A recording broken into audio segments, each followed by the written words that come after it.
needed to be saved from my separation. Your hand woven into mine became disconnected. These methods of doing it on my own left me broke, tired, and breathless. I am begging. I can't take this any longer. I am stronger when I am found in you. Through who I am, a conqueror. But when I have let my giants win, who then can separate us from the love of God but ourselves? There are moments when I've said I've got this. Who needs a God when I can be my own empress? Break me from this distance. My feet have been racing. Take me to a place where my bones need resting. I need to know there's a greater love than this. I need to be saved from my separation.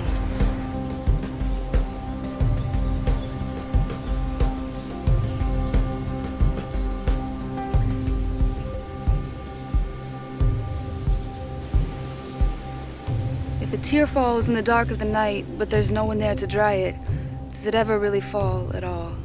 And if you wake up, cover it in makeup, and take it to church, can you fake like your works will ever give birth to the freedom for which you thirst more deeply than words inscribed upon tablets of stone?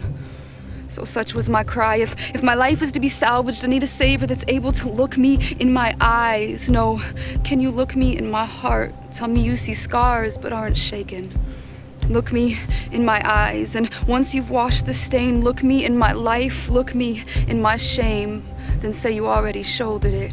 See, what I needed was blood, shades of red that once shed could overshadow my shallow with deep wounds, spilling blood that would speak above every haunting voice in me that claims a God may pull enough weight to get me through the gates of heaven, but my days on earth will be hell, hurting, endlessly drawing from empty wells, thirsting. More than a crown or a cross, I needed a Christ who could love me ugly, tenderly touching my secrets like pieces of priceless treasure worth more in his hands. More than whips, wounds, pain, I needed a plan. No, I needed a man who knew what it was to have his heart shattered by folks that mattered most, those he'd actually trusted, been naked and then exposed, rejected, abandoned, alone.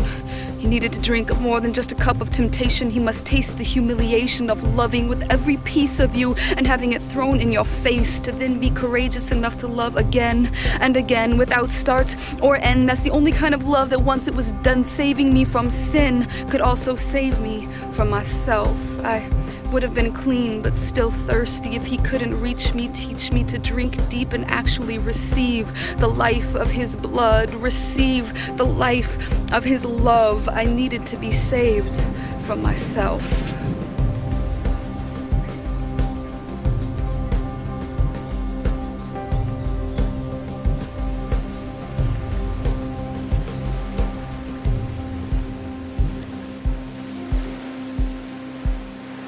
You know, when everything had died from within, I had everything to lose and it seemed I couldn't win. See, more than often I'd find myself stuck. Yeah, I was in it. It was all over me. Sometimes I felt like people could even smell it on me. You know, the stench of my disobedience sort of telling on me. You know, the greed and the hate, the grudges and stuff. I needed to get away. It was way too much, you see. But everywhere I went, it's like it followed me.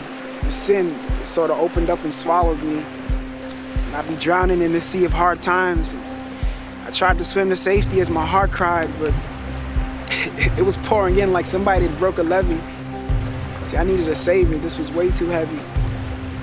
It was way too much to bear, and nobody was there.